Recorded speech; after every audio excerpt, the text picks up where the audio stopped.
రాలేదు. చీపురుపల్లి రైల్వే వంతెనను వైసీపీ పూర్తి చేసిందని చెప్పడం ప్రజలను మభ్యపెట్టడమేనని జనసేన నేత విసనగిరి శ్రీనివాసరావు విమర్శించారు. అసంపూర్తి అభివృద్ది పనులకు కొబ్బరికాయలు కొట్టి ప్రారంభించినట్లుగా ప్రచారం చేయడం విడ్డూరమన్నారు.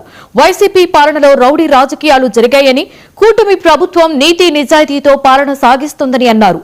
ఇప్పటికైనా వైసీపీ నాయకులు తీరు మార్చుకుంటే ప్రజల ఆదరణ లభిస్తుందని హితవు పలికారు.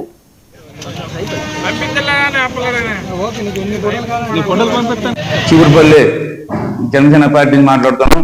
అలాగే నిన్న చూసాం వైసీపీ నాయకులు చేసిన విధ్వంసం. ఎందుకంటే మా ఎమ్మెల్యే గారు కళా వెంకటరావు గారు అలాగే రైల్వే జిఎం గారు అందరూ కలిపి ఒక డేట్ నిర్ణయించారు, 10వ తేదీన ఓపెనింగ్ అని.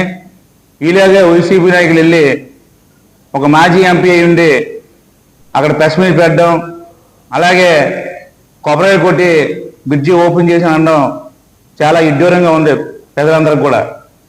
ఎందుకంటే వందాగా ఉండాలి.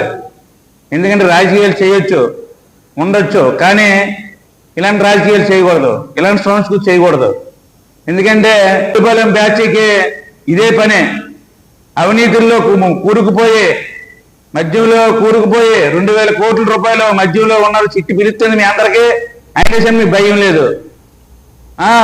ఒక ఆర్మీ భూమి మాజీ ఎమ్మెల్యే 5 ఎకరాలు కబ్జా చేసిస్తే ప్రధానమంత్రి గారికి వెళ్ళింది ఆ కేసు. మరి మీరు ఎంత గనులో పెద్దలు తెలుసు. మీరేమి నీతి నిజాయితీ మంత్రులు అనేసి చెప్పుకొని తెలియడానికి ఇక్కడ మీకు ఎవరు పెద్దలు నమ్మరు. మీరు ఇన్నాళ్ళు పెట్టి పాలిస్తుంటే భయపెట్టి పాలించే తప్ప ఎక్కడ కూడా మంచిగా పాలించే పరిస్థితి చీపురుపల్లి నియోజకవర్గంలో లేదు.